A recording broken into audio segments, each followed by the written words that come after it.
Je vous propose ce matin un texte du prophète Ésaïe. Alors ce n'est pas le chapitre 63, on redescend un petit peu en arrière, on est au chapitre 6, c'est l'appel du prophète. Et j'aimerais lire ici les 8 premiers versets avec vous, avec un titre, mais on aurait pu donner plusieurs titres à cette section qui arrive pas au début du livre, mais un petit peu après, avec l'appel d'Ésaïe ou encore « Qui enverrai-je » Et j'ai retenu le titre « Qui enverrai-je » parce que ça nous concerne directement.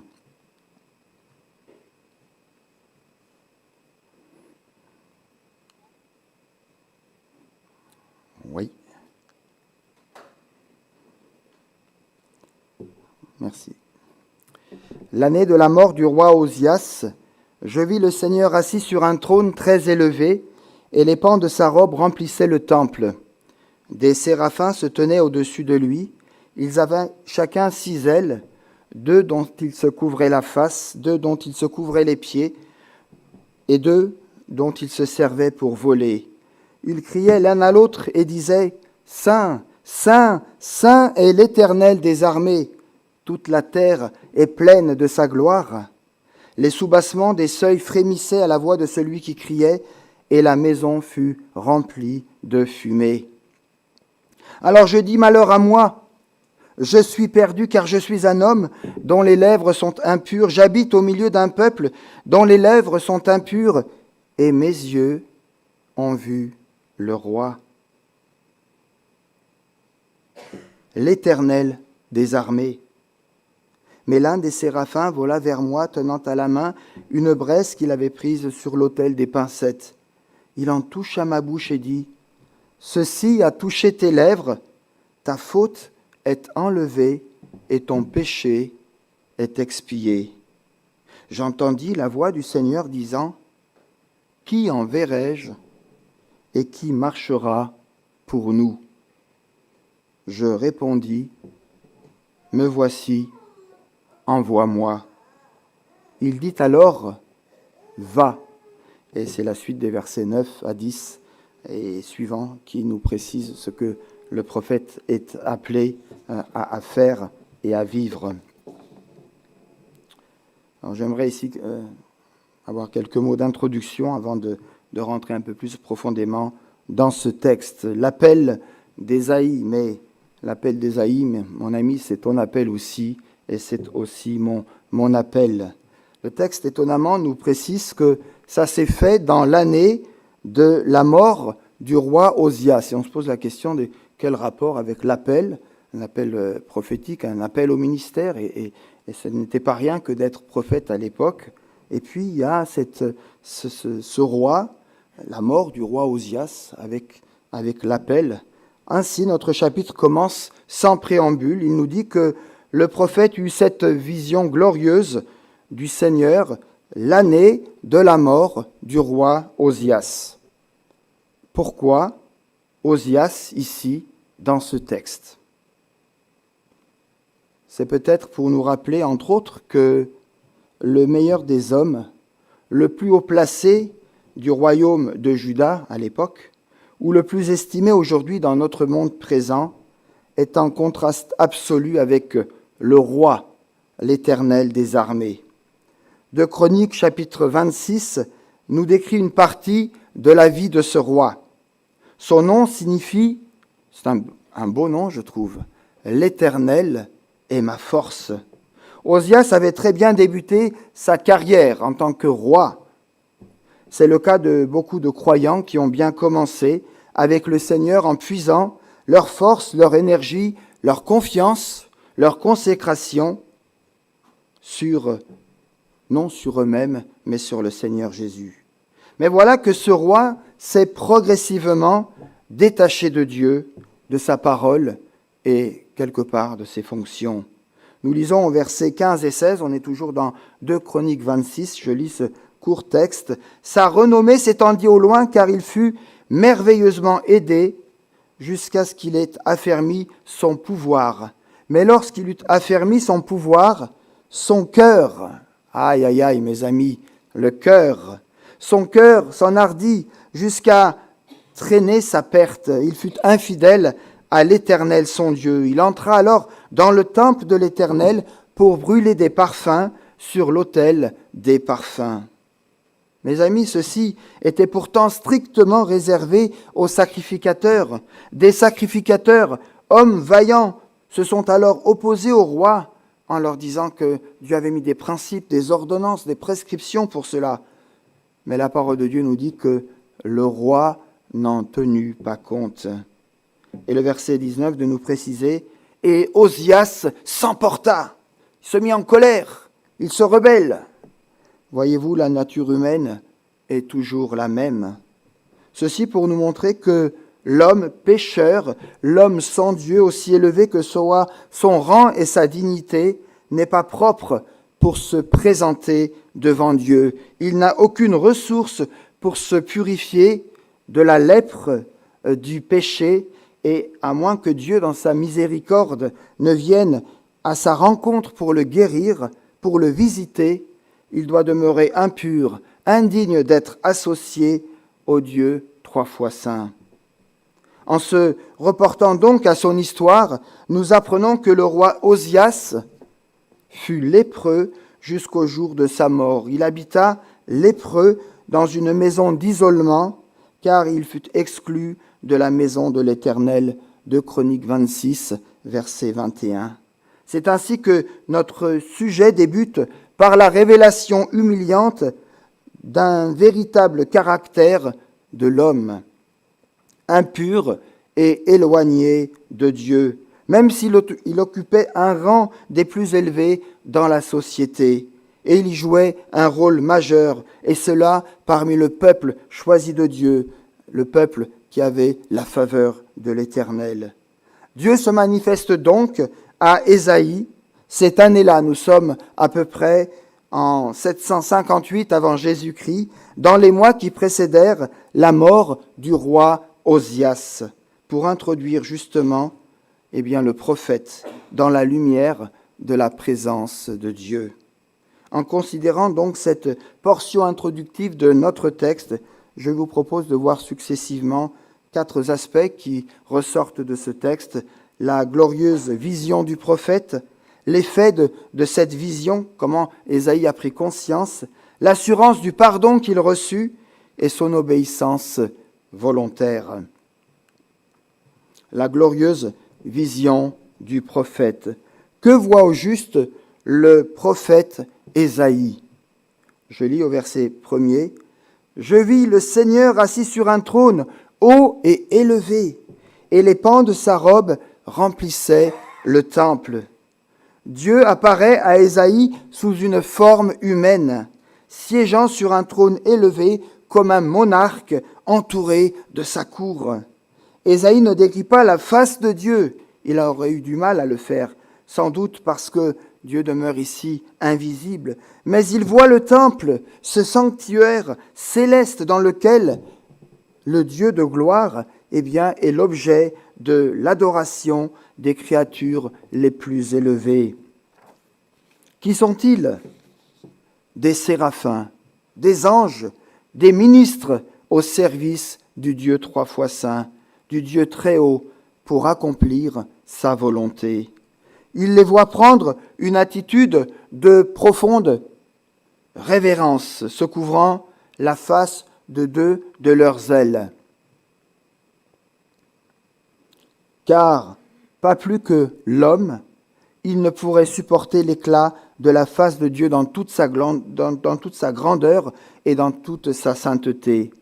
De 2 ailes, ils se couvraient les pieds, la partie inférieure de leur corps, qu'ils voilent par respect devant Dieu, montrant quelque part par ce geste qu'ils ne se glorifient pas dans leur service ou pour leur service, mais seulement dans le Seigneur, et cela avec une grande humilité.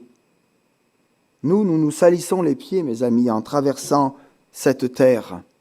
Les anges, eux, ne se les salissent pas. Combien à plus forte raison avons-nous besoin alors de nous couvrir les pieds, c'est-à-dire de nous mettre à l'abri du sang de Christ en nous examinant nous-mêmes. Plus nous le ferons, plus notre conscience sera aiguisée et sera préservée, et elle deviendra réfractaire aux tentations et aux séductions de ce monde. N'ayons pas honte de confesser nos transgressions sans les cacher, car Dieu reste juste et fidèle pour nous pardonner et nous purifier. Et c'est ce que nous avons vu au travers des textes qui nous ont accompagnés tout au long de cette première partie de cette présidence. De deux de leurs ailes, ils volaient, nous dit encore le texte. Ils sont les exécuteurs de la volonté de Dieu et se tiennent prêts à s'envoler rapidement sur l'ordre de l'Éternel. Mais les ailes sont aussi, à mon sens, quelque part, l'image de la disponibilité, de l'obéissance pour accomplir le service de Dieu. C'est la première des choses que nous faisons, n'est-ce pas, quand nous sommes sauvés, quand le Seigneur nous a visités, nous lui disons quelque part, « Que puis-je faire pour toi, Seigneur? Montre-moi comment je peux te servir. » Mais par la suite, nos ailes restent parfois sans force, voire défaillantes, faute de ne pas être, faute de ne plus être à son service. Nous dispersons alors nos efforts, ici ou là, dans des choses parfois futiles de ce monde et sans grand intérêt. Le prophète entend aussi les paroles prononcées devant le trône. « Saint, Saint, Saint est l'Éternel, le roi des armées. » Les fondements des seuils étaient ébranlés à la voix de celui qui criait, et la maison était remplie de fumée. Ésaïe voit, Ésaïe entend toutes ces choses. En vérité, c'était, comment le décrire? Je n'y étais pas, mais j'essaye de le réaliser. Ça devait être un lieu infiniment saint, infiniment pur. Aucune parole profane ou impure n'y était prononcée. Pas d'irrévérence, pas de prétention, pas d'orgueil, pas de moquerie. Car Dieu est saint et rien d'impur ne peut subsister en sa présence. C'est ainsi qu'Ésaïe est introduit dans la lumière céleste, car Dieu est lumière. Alors quel a été l'effet de cette vision sur lui? Qu'est-ce qu'Ésaïe a compris? Qu'est-ce qu'il a décelé de la sainte présence de Dieu? Se voir dans la lumière de Dieu. Je crois foncièrement que des réflexions très sérieuses occupaient l'esprit du prophète. En effet, l'homme n'apprend jamais correctement ce qu'il est véritablement, sauf dans la sainte présence de Dieu. C'est bien connu. Si l'on veut apprécier la véritable qualité d'un objet, d'une chose, il faut l'observer en pleine lumière. Il en est de même pour les choses spirituelles. C'est en nous tenant dans la lumière de la sainte présence de Dieu que nous recevons et que nous comprenons et que nous acceptons ou pas sa vérité. Une telle clarté, et devant une telle clarté, Ésaïe ne peut que se poser quelques questions comme celle-ci par exemple. Suis-je vraiment humble devant Dieu? Est-ce que je le sers avec révérence? Mon plaisir est-il de faire sa volonté? Mes relations et mes pensées sont-elles pures aux yeux du Seigneur? Je paraphrase, ce n'est pas inscrit dans le texte, mais j'ose penser cela. Et si ce n'est pas la pensée du prophète Ésaïe, c'est la mienne en tout cas. Très certainement, Ésaïe a senti combien la lumière de la présence de Dieu pouvait sonder son cœur. Et cela a suffi pour lui montrer qu'il était quoi? Étonnamment, impur. Qu'il était en deçà de ce que Dieu attendait de lui. Et qu'il était justement condamné devant Dieu, justement exposé à son saint jugement et à sa sainte colère.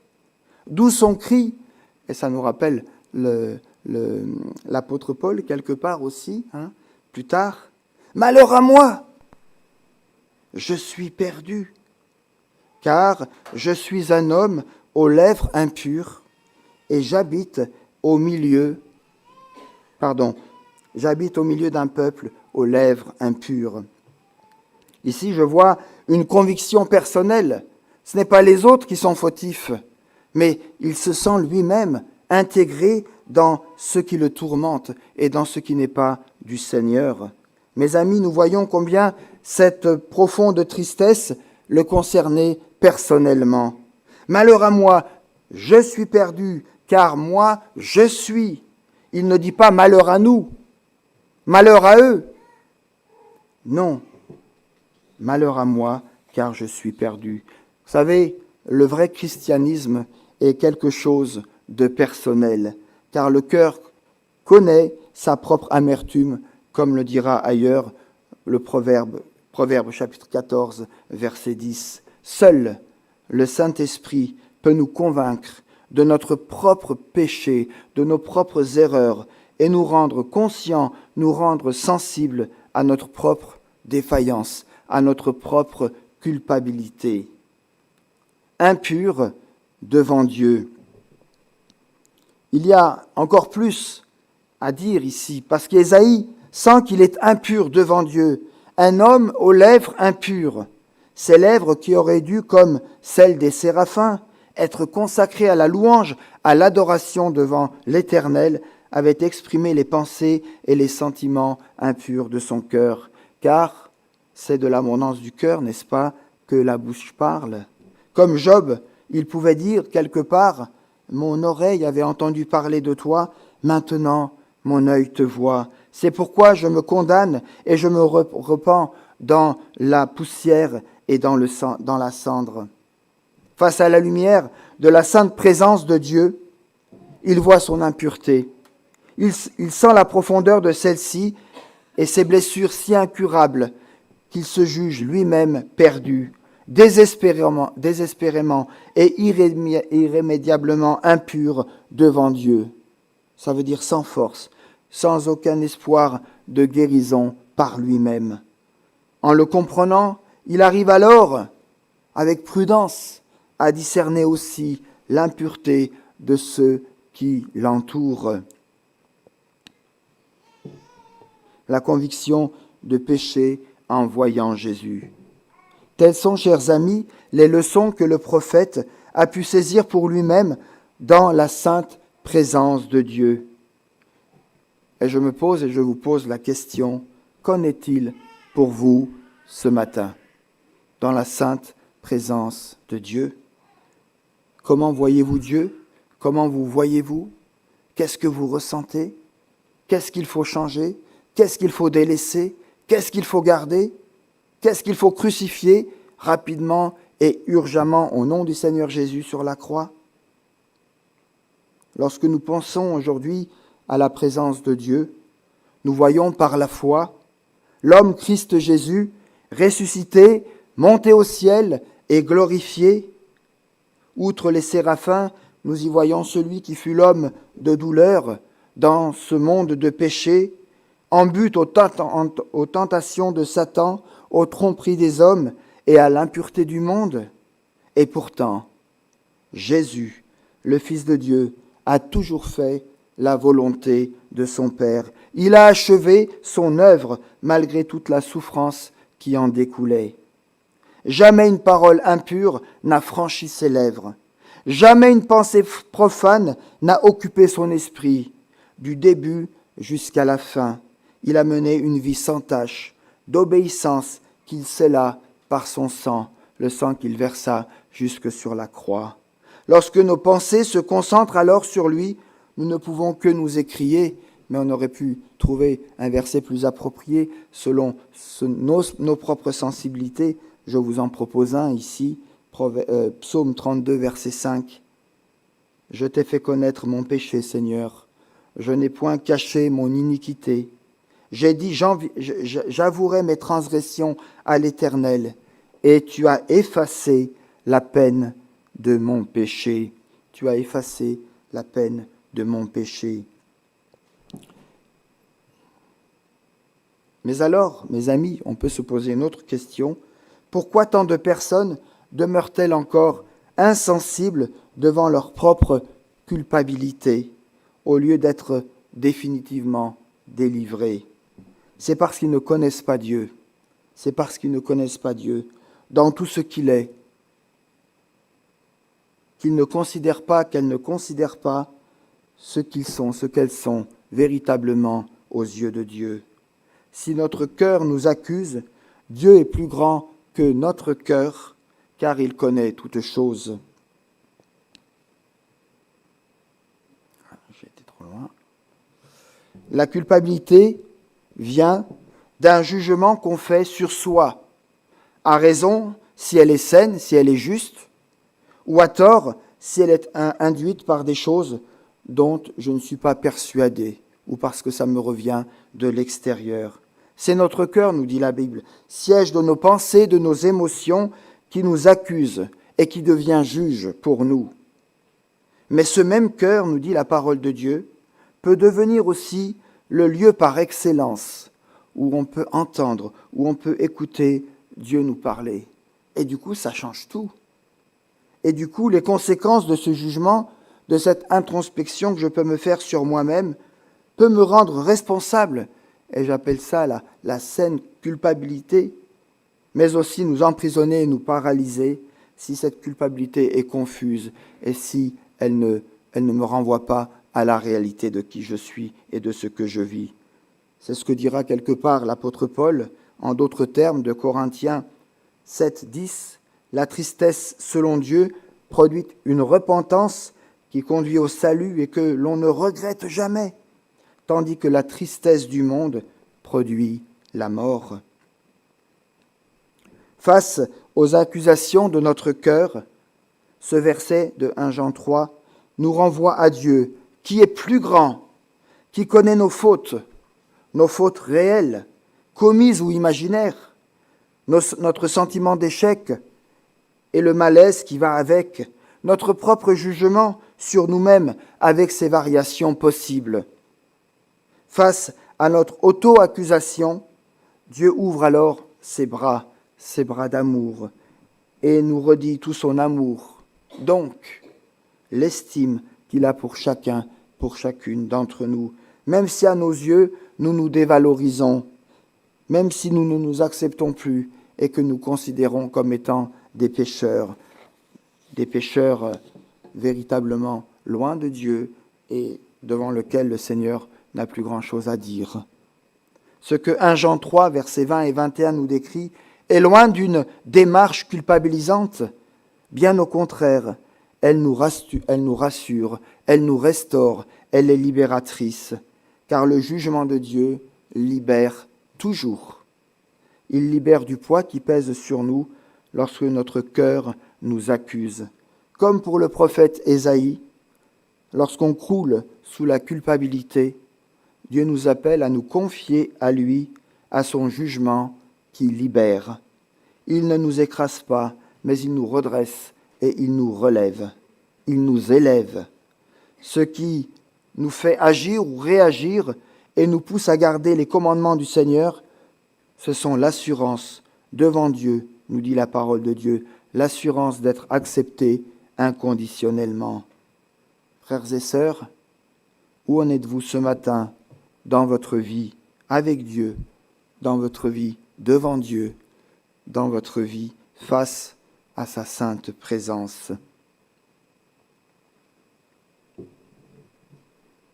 L'assurance du pardon donné aux prophètes. Un accès au trône de la grâce pour le prophète Ésaïe comme pour chacun d'entre nous. Dieu en Jésus-Christ est un merveilleux refuge pour toute personne troublée par le sentiment de son péché. Es-tu troublé ce matin par le sentiment de ton péché, même si tu es à l'église et même si nous invoquons la présence du Seigneur sur nous ce matin et que nous voulons avancer dans notre vie chrétienne? Es-tu troublé par ce sentiment de péché, de mal-être, de quelque chose qui, au fond de toi, te taraude et te fait mal? Dieu est miséricordieux. Dieu veut ton bien. Dieu veut ta délivrance. Telle fut l'expérience extraordinaire d'Ésaïe, car alors qu'il se sentait consciemment impur devant le roi l'Éternel des armées, dans un esprit de repentance, confessant son état misérable, il nous est dit aussitôt après, et l'un des séraphins vola vers moi, tenant à la main une braise qu'il avait prise sur l'autel avec des pincettes. Il en touche à ma bouche et dit, ceci a touché tes lèvres, ta faute est enlevée et ton péché est expié. Verset 6. Ainsi, Dieu est toujours prêt à déployer sa grâce. Vous le croyez sincèrement? Est-ce que c'est possible pour vous? C'est un exemple frappant de sa miséricorde envers l'homme pécheur, une preuve de sa promptitude à vouloir pardonner et à accepter ceux et celles qui prennent devant lui la place qui leur convient. Parfois j'ai besoin de m'humilier, parfois j'ai besoin de pleurer, parfois j'ai besoin de me mettre à genoux, parfois j'ai besoin de louer le Seigneur, parfois j'ai besoin de me taire et j'ai besoin simplement de l'entendre et d'accueillir et de recevoir ses paroles. Le prophète reçut la garantie indubitable, l'assurance absolue que ses péchés avaient été ôtés et qu'il était à présent dans la faveur de Dieu et sous sa bénédiction. Dans la faveur de Dieu et sous sa bénédiction. C'est merveilleux, n'est-ce pas? Et du coup, ça lui donne de l'assurance du pardon donné au prophète. Cette assurance est fondée sur deux choses ici dans notre texte. Premièrement, l'application du charbon ardent pris de dessus l'autel et deuxièmement, la parole de Dieu qui est donnée. Par l'autel, nous devons entendre l'endroit où le sacrifice était brûlé et présenté à Dieu. L'Ancien Testament n'en était qu'un type, qu'une représentation. Les charbons ardents qui consumaient les sacrifices et faisaient monter vers Dieu leur bonne odeur préfiguraient justement cette condamnation du péché qui tomba un jour sur Jésus lorsque lui portera notre péché, notre malédiction sur la croix de Golgotha.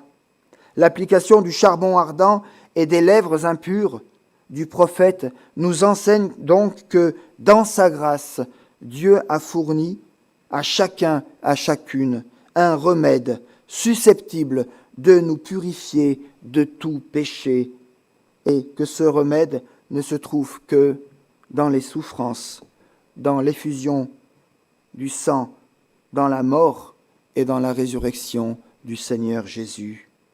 Dès l'instant où notre conscience accablée par son péché réalise la vertu du sang de Jésus-Christ, notre âme est en paix avec Dieu.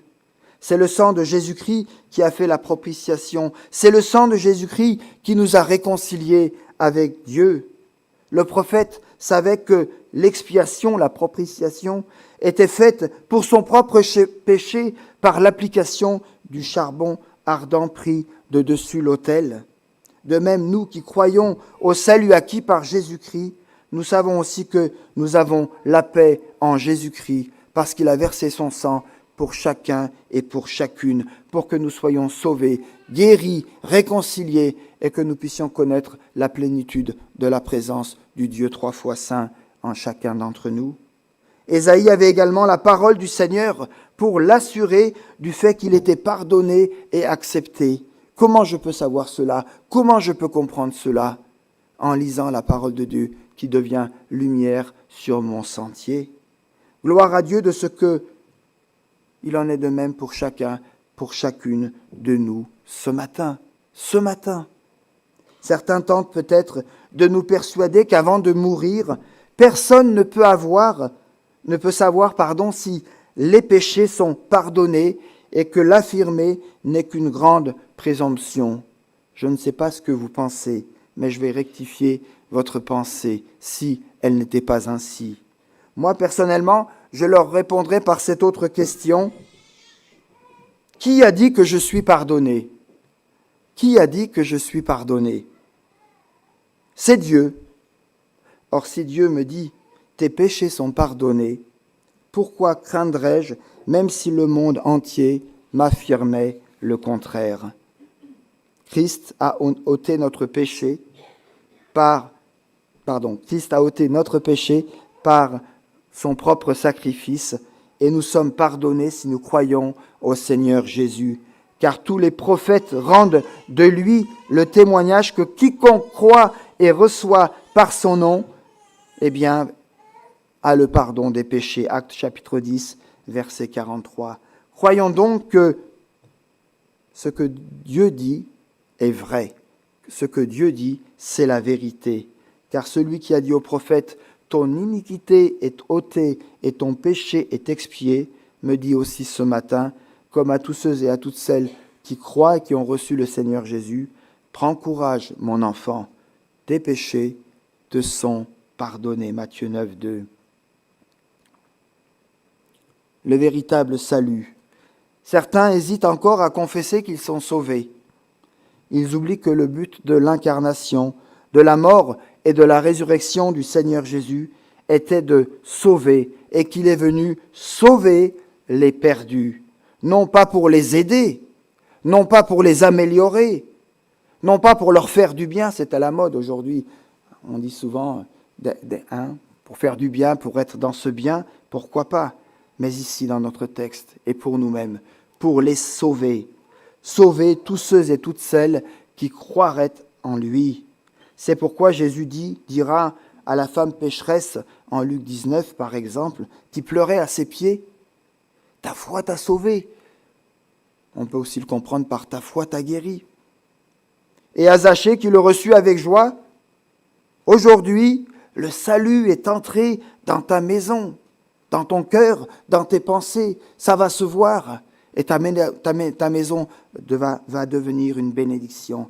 Mes amis, Christ intercède pour nous maintenant dans le ciel, afin que nous soyons convaincus que personne ne nous ravira de sa main. Comme il est écrit, il peut sauver entièrement, c'est-à-dire jusqu'à son plein achèvement, ceux et celles qui s'approchent de Dieu par lui, étant toujours vivants pour intercéder pour eux. Une obéissance volontaire. Lorsque nous connaissons la paix avec Dieu, nous sommes inévitablement poussés à aimer et à servir celui qui nous a aimés le premier et qui nous a tout donné. Telle fut la disposition intérieure d'Ésaïe. Après avoir reçu l'assurance de son pardon et de la paix avec Dieu, Ésaïe témoigne sa reconnaissance, son désir de se consacrer au service du Seigneur. Ça va vite. C'est tellement puissant, c'est tellement vivant, c'est tellement bon, c'est tellement vrai. J'entendis la voix du Seigneur disant, « Qui enverrai-je et qui marchera pour moi ?» Quand pour la dernière fois avez-vous entendu ce genre de voix personnellement? Vous parlez, vous stimulez, vous sollicitez, frappez à la porte de votre cœur. J'entendis la voix du Seigneur disant, « Qui enverrai-je et qui marchera pour nous ?» Je répondis, « Me voici, envoie-moi. » Quel acte d'obéissance, joyeusement consenti. On a l'impression que ça se fait par obligation, il n'a pas le choix, il est là tout seul, il n'y a pas une rangée, une lignée de candidats susceptibles d'être prophètes ou d'être messagers. Non, c'est l'œuvre de Dieu qui fait que parfois, instantanément et courageusement, on va dire oui ou on va dire non. Et là, le prophète dira oui. Irrésistiblement, l'amour merveilleux de Jésus nous entraîne à l'aimer, lui qui nous a tant aimés. Il nous appelle à le louer et à le glorifier, lui qui nous a lavés de nos péchés par son propre sang et qui a fait de nous des rois et des prêtres au service de Dieu, son Père. Un mot de conclusion. Vous allez lire tout ça, c'est merveilleux, c'est fantasmagorique. Non, c'est un mot qui n'existe pas. C'est merveilleux, c'est fantastique. Une vision des anges, un temple qui tremble sur des fondements, la voix de Dieu qui vous interpelle. Waouh! À ce tarif-là, il ne doit pas y avoir beaucoup d'appelés parmi nous aujourd'hui, n'est-ce pas? C'est peut-être l'idée que vous vous faites de l'appel de Dieu. Mais en réalité, Dieu appelle à lui tous ceux et toutes celles qu'il s'est acquis pour son royaume éternel. Si les dernières paroles de Jésus à ses disciples avant son ascension ont été « Allez, faites de toutes les nations des disciples, baptisez-les au nom du Père, du Fils et du Saint-Esprit », Jésus le dit aussi à chacun d'entre nous ce matin. Mes amis, Dieu nous appelle à lui par différents moyens qui correspondent à notre personnalité et à notre vécu. Ce n'est pas tant la méthode qui compte, elle est importante, il faut la travailler. Dieu n'est pas un Dieu de désordre, mais ce n'est pas la méthode en soi qui compte, mais le résultat.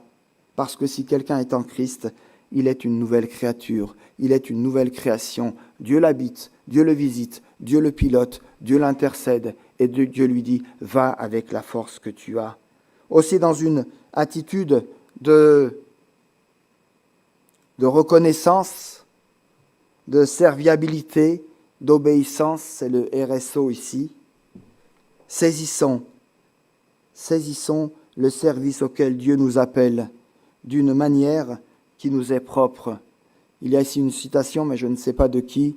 Un énorme chemin est déjà parcouru quand mes peurs, mes traversées difficiles, mes projets qui échouent et la prise de conscience de mes mauvaises motivations me stimulent à me tourner vers le Seigneur.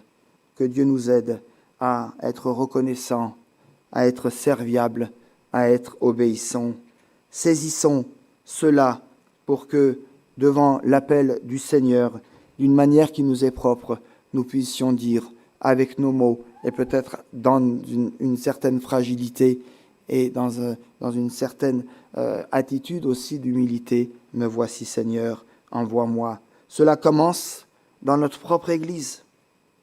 Inévitablement, c'est le laboratoire de Dieu, c'est la chambre haute, c'est le lieu où j'ai le droit de me tromper, c'est le lieu où j'apprends, c'est le lieu où Dieu me relève, c'est le lieu où je sors fortifié. Ça commence dans l'Église, dans la maison de Dieu, mais encore dans ma propre famille, dans ma maisonnée, et puis au lycée, dans votre sphère professionnelle, dans votre réseau d'amis, vos voisinages, les personnes en difficulté que vous côtoyez ou pour qui vous priez.